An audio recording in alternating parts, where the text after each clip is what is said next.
आज 1 मे महाराष्ट्र दिवस व कामगार दिवस या दोन्ही दिवसाच्या निमित्ताने महाराष्ट्राच्या जनतेला त्यांच्या मनापासून त्यांना शुभेच्छा देतो। आज आमच्या सिंधुदुर्ग जिल्ह्याचा पण स्थापना दिवस आहे आणि म्हणून जिल्ह्याचा पालकमंत्री म्हणून जिल्ह्याचे प्रमुख आमचे जिल्हाधिकारी आणि माझे सगळेच अन्य सहकारी आमच्या सगळ्यांच्या वतीने मी जिल्ह्याच्या जनतेला पण मनापासून शुभेच्छा देतो। आज आमचा सिंधुदुर्ग जिल्हा एक महत्वाचं पाऊल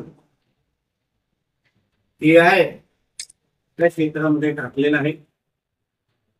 आज आम्ही अभिमानाने सांगू शकतो की आमचा सिंधुदुर्ग जिल्हा हा देशातला पहिला AI युक्त जिल्हा आहे। त्याबद्दलची पूर्ण माहिती आमचे प्रभारी पोलीस अधीक्षक ऋषिकेश रावळेजीने आपल्या सगळ्यांच्या समोर अतिशय प्रभावी पद्धतीने मांडलेली आहे। या AI युक्त सिंधुदुर्गच्या विचाराच्या मागे आमच्या सिंधुदुर्ग जिल्ह्याला एक अग्रेसर जिल्हा आणि विकासात्मक जिल्हा म्हणून पुढे घेऊन जाण्यासाठी हे आमच्या लोकांचे प्रयत्न आहेत।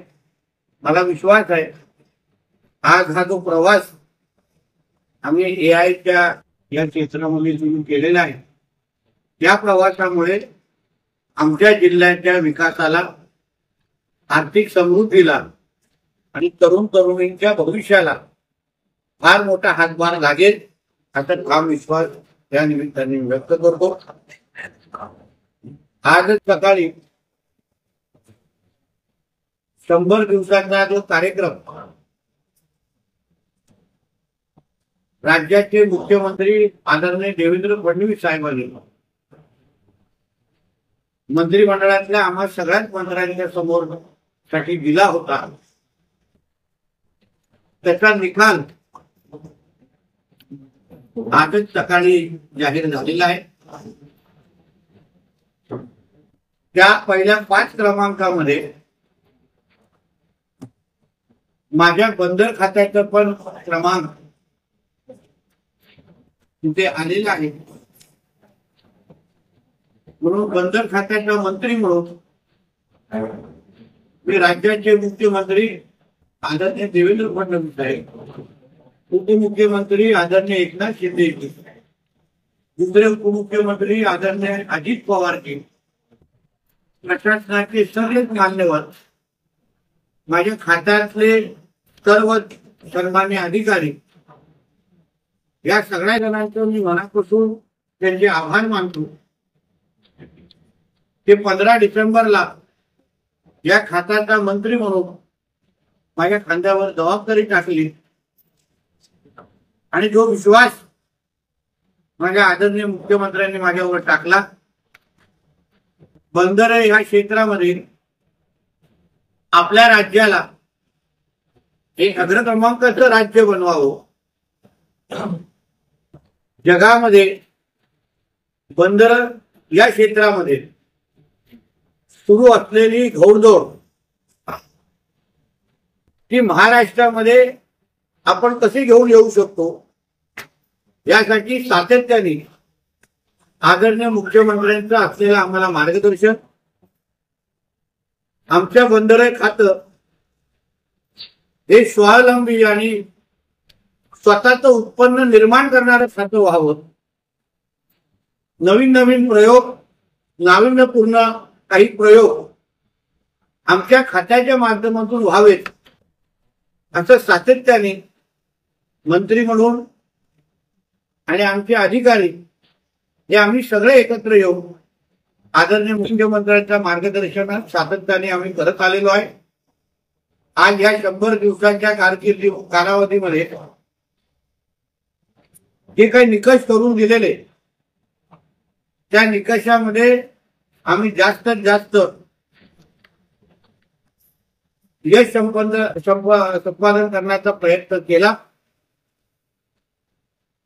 यामध्ये काही त्रुटीही असतील, पण त्याही त्रुटी भरून काढण्याचा निर्धार येणाऱ्या कालावधीमध्ये आमच्या समोर आहे। अजून खूप काम या बंदरे खात्याच्या माध्यमातून महाराष्ट्रासाठी आम्हाला निश्चित पद्धतीने करायचं आहे। आमच्या बंदर खातं महाराष्ट्राचं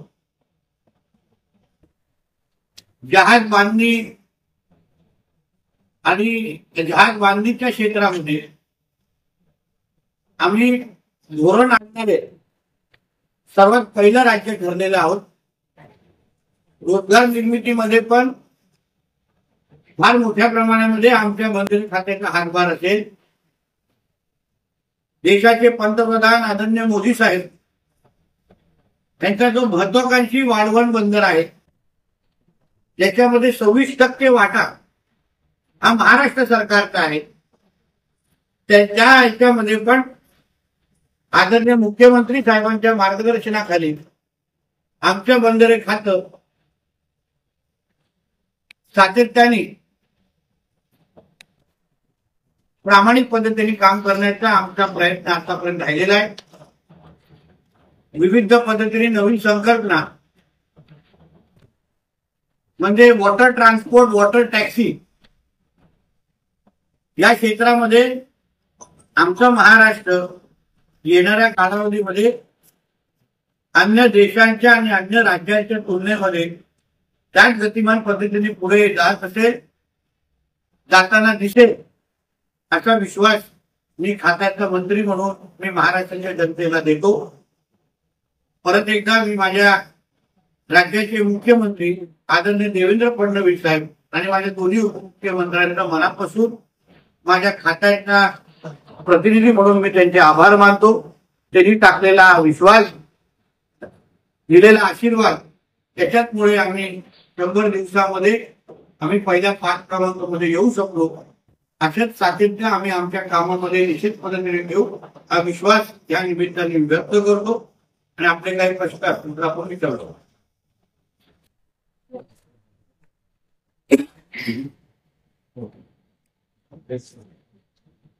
सर, नुकतीच केंद्राच्या मत्स्य विभागाबरोबर एक परिषद झाली सर्व राज्यांचे मत्स्य आणि मत्स्य विकास मंत्री। काय नेमकं त्यामध्ये चाललंय? देशाचे मत्स्य खात्याचे मंत्री त्यांनी महाराष्ट्रामध्ये येऊन अन्य राज्यांच्या मत्स्य खात्याच्या मंत्र्यांबरोबर चर्चासत्र आयोजित केले होते। त्याचा यजमानपद आमच्या महाराष्ट्राच्या फिशरीज डिपार्टमेंटमध्ये मत्स्य खात्याने घेतले होते आणि त्या एकंदरीत कॉन्फरन्समध्ये फिशरीज या क्षेत्रामध्ये, मत्स्य या क्षेत्रामध्ये आपण काय मदत करू शकतो, केंद्राची कुठे मदत घेऊ शकतो, आम्हाला मत्स्य या क्षेत्रामध्ये उत्पादन वाढवण्याच्या दृष्टिकोनातून, उदाहरण आज चीन असो, इंडोनेशिया असेल, जपान असेल, हे सगळे देश मत्स्य उत्पादनामध्ये फार पुढे आहेत। आम्हालाही त्या स्पर्धेमध्ये त्याच ताकदीने उतरायचं आहे। पण उतरण्यासाठी ज्या ज्या दृष्टी केंद्रातून आम्हाला मदतीची गरज आहे, उदाहरण एलईडी फिशिंगच्या विरोधात कडक ते कडक अंमलबजावणीमध्ये केंद्राने आम्हाला मदत करावी। तर का एलईडी फिशिंग ही अधिकृत नाही तरी पण राजरोज पद्धतीने एलईडी फिशिंग होत असते। केंद्राचाच कायदा आहे, तो मोडला जातो, तोडला जातो। तर याबद्दल केंद्र सरकारने कडक ती कडक भूमिका घ्यावी अशी एक मागणी मी तिथे केली। दुसरा म्हणजे आपल्या इकडे जे अनधिकृत ट्रॉलर जे अन्य राज्यातून येतात, पर जिल्हा राज्यातून येतात, गोवा, कर्नाटक, मालकी, गुजरात, त्या राज्याचे मंत्री तिथे होते। म्हणून मी अशी मागणी केली की सगळ्या राज्यांनी येऊन एक दुसऱ्याला मदत करण्याची भूमिका घ्यावी। कोणीही नियम तोडणारे जे काही लोक असतील, प्रवृत्ती असतील, त्या विरुद्धात त्या राज्याच्या मंत्र्यांनी, मुख्यमंत्र्यांनी तशी कडक भूमिका घ्यावी। तो एक मुद्दा मांडला। दुसरा एक महत्वाचा मुद्दा म्हणजे किनारपट्टीवर असलेला आमचा मच्छीमार समाज त्यांची घरं अधिकृत नाही, त्यांच्यावर सातत्याने टांगती तलवार असते. दरवर्षी त्यांना नोटिसेस दिल्या जातात. काही गावघरांचे विषय त्यांच्या प्रत्येकाला घर देणं हे जसं आदरणीय पंतप्रधानांचं स्वप्न आहे, तसंच त्याच चौकटीत तुम्ही आमच्या मच्छीमार समाजाला पण पहा. त्यांचेही घरं आपण अधिकृत कशी करू शकतो, रेग्युलराईज कशी करू शकतो. CRZ वर त्यांची घरं असली तरी CRZच्या कायद्यामध्ये त्यांना कसं वगळू शकतो, जेणेकरून त्यांच्या डोक्यावर टांगती तलवार असता कामा नये. कारण का नेहमी त्यांच्या नोटिसेस दिले जातात, मग त्याच्यासाठी भांडायला लागतं, संघर्ष करायला लागतो. शेवटी तो पण समाज कष्टकरी समाज आहे. आज त्याला कृषीचा दर्जा आहे.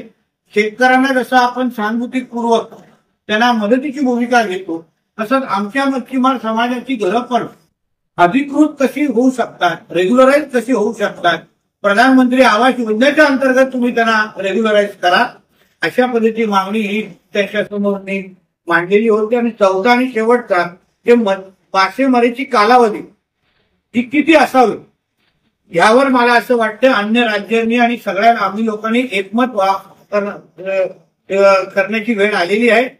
मग असंख्य असलेले विविध मच्छीमार संघटना त्या लोकांना एकत्र करू, नेते मंडळांना एकत्र करू, मासेमारीची अगर कालावधी ठरवली तर त्याचा थेट परिणाम चांगला हे उत्पादनावर येऊ शकतो. म्हणून अशा एक 4-5 मागण्या मी त्यांच्यासमोर केलेल्या आहेत. त्यांनी त्याच्याबद्दल सकारात्मक भूमिकाही मला घेतलेली आहे. त्यांनी दिल्ली जाता गेल्या त्या खात्याचे सचिव हे सातत्याने आमच्या मत्स्य खात्याच्या संपर्कात आलेले आहेत. त्यांनी प्रत्येक बाबतीमध्ये आमच्याकडून नोट आणि अभ्यास मागितलेला आहे. आम्ही त्यांच्याकडे पाठवतोय. तो मला विश्वास आहे केंद्र आणि राज्यामध्ये एकच विचाराचं सरकार असल्यामुळे, डबल इंजिनचं सरकार असल्यामुळे आणि आमचे आदरणीय पंतप्रधान यांना 2047 पर्यंत अमृत काळ हा जो काही प्रवास त्यांनी ठरवलेला आहे, त्याच्यामध्ये मच्छीमारांसाठी निश्चित पद्धतीने चांगले दिवस येतील असं मला ठाम विश्वास. सर, आपला विभाग हा पहिला 5 नंबरमध्ये आहे. सामान्य प्रशासन, अन्न नागरिक पुरवठा व ग्राहक संरक्षण आणि नगर विकास विभागाची कामगिरी समाधानकारक नाहीये. तिन्ही विभागांना 35% कमी गुण मिळाले आहेत आणि सामान्य प्रशासन विभागाला फक्त 24% गुण मिळाले. मला लक्षात नाही, मी माझ्या खात्यापुरती बोलू शकतो. याबद्दल बोलण्याचा अधिकार हा राज्याच्या मुख्यमंत्री आणि दोन्ही उपमुख्यमंत्रीचा आहे. माझं खातं पहिल्या 5 क्रमांकामध्ये आलंय. माझ्यासाठी तेच आनंदाची समाधानाची गोष्ट आहे. मला विश्वास आहे की माझ्या मंत्रिमंडळातले माझे अन्य सहकारी ज्यांना जेवढे मार्क्स मिळालेले आहेत त्याच्यामध्ये सुधार करण्याची क्षमता ही प्रत्येक माझ्या मंत्रिमंडळाच्या सहकार्यामध्ये आहे आणि ते निश्चित पद्धतीने त्यांच्या खात्यामध्ये अजून चांगली कामगिरी करतील असा त्यांच्या सहकारी म्हणून मी व्यक्त करतो.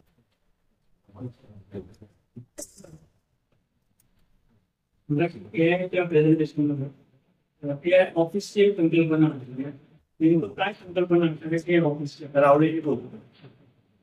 आपण त्याचं पीपीटी मध्ये बघितलं एआयचं सिंधुदुर्ग जिल्ह्यामध्ये पहिल्या ऑफिस बनवतो आहे. त्या भारतात सिंधुदुर्ग हा पहिला जिल्हा असेल ज्याच्यामध्ये एआय ऑफिस. या ऑफिसमध्ये एक डेडिकेटेड टीम असणार आहे. ही डेडिकेटेड टीम पूर्ण वेळ एआय वरच फोकस राहून काम करणार आहे. या एआय ऑफिसमध्ये मार्बल म्हणजे स्पेशल पर्पज व्हेकल सर्व सर्व्हिसेस आपल्या लोकांसाठी आपण देणार आहोत. म्हणजे एका सेंटर पूर्ण राज्याचं केंद्रबिंदू पूर्ण राज्याचं आपल्या सिंधुदुर्ग जिल्ह्यामध्ये असतं. पहिल्यांदा अभिनंदन आपलं. आणि मत्स्य बंदर खातं जे आहे ते पहिल्या पार्टमध्ये आहे. सरकारने सागरी कोकण फक्त बंदर खातं आलं, मत्स्य खातं बंदर. मत्स्य व्यवसायाच्या माध्यमातून महाराष्ट्राच्या अर्थव्यवस्थेला चालना मिळण्यासाठी प्रयत्न असतो. निश्चित पद्धतीने कारण का सर्वात महत्वाचे मुद्दा आम्ही पाहून निर्णय घेतले ते मत्स्याला कृषीचा दर्जा देणे. म्हणजे आजच्या काळात जो दर्जा कृषीला भेटलेला आहे त्याची मदत आपण शेतकरी म्हणून त्यांना देतो, ज्याच्या सवलती देतो, ज्या करामध्ये सवलती देतो, त्याच्यामुळे उत्पन्न वाढू शकतं.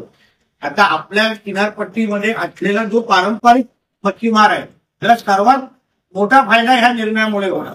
कारण का त्याला जो महिन्याचा जो त्याचा खर्च आहे, वर्षाचा जो खर्च आहे, आता त्याला सवलती मिळाल्या असल्यामुळे, करामध्ये काही सवलती मिळाल्यामुळे, काही साधन समृद्धी जो तो घेऊ शकतो त्याच्यामध्ये काही सबसिडी भेटल्या असल्यामुळे त्याचा खर्च कमी होणे, उत्पादन वाढणार आहे आणि त्याच्यामुळे थेट आर्थिक दृष्टिकोनातून त्याला फायदा होणार आहे. म्हणून हे जे काही महत्वाचे निर्णय आम्ही लोकांनी घेतलेले आहेत त्याच्यामुळे राज्याच्या मत्स्य उत्पादनामध्ये समुद्र आणि गोड्या पाण्यामध्ये त्या दोन्ही ह्याच्यामध्ये आज जसं समुद्राच्या गोड्या पाण्याच्या मासेमध्ये आपण 16व्या क्रमांकावर आहोत, समुद्राच्या ह्याच्यामध्ये आपण 6व्या क्रमांकावर आहोत. आमचा विश्वास आहे की ह्या निर्णय घेतल्यानंतर तुम्ही पुढच्या वर्षीचे आकडे बघा, आम्ही निश्चित पद्धतीने 16 सोडून आम्ही पहिल्या 10 मध्ये असू आणि 6 मधून आम्ही पहिल्या 4 मध्ये तरी किमान असू, असा आमचा ठाम विश्वास. तर प्रवासी परवा एक बातमी आली होती, 4-5 तासात आपण गोव्याला जाऊ, तेव्हा 4.5 तासामध्ये मांडवा ते मालवण किंवा माझगाव ते मालवण. आणि पूर्वीप्रमाणे म्हणजे 80 पूर्वीची प्रवासी बोट चालू होती आणि किनारपट्ट्याच्या बंदरं जी होती ती सगळी विकसली, जेणेकरून तो जो ग्रामीण भाग आता किनारपट्टीचा आहे तो संपन्न होता. आजच्या परिस्थितीला जरा वेगळी अवस्था आहे. बंदरं सुद्धा अशा परिस्थिती झालेली, त्या ठिकाणी माणसं आपण जाऊ शकत अशा परिस्थिती बंदरांची झालेली. आता आमची आशा अशी आहे सिंधुदुर्गवासियांची तरी निदान आमच्या हक्काचे पालकमंत्री आहेत, आमचे मत्स्य विकास मंत्री किंवा बंदर मंत्री आमचे आहेत, ती जी संपन्नता ती पुन्हा येण्यासाठी आपल्याकडनं प्रयत्न व्हावे आणि त्या दृष्टीने काय आपले परत त्या एकदम महत्व आपण सगळ्या जणांनी ओळखलेलं आहे.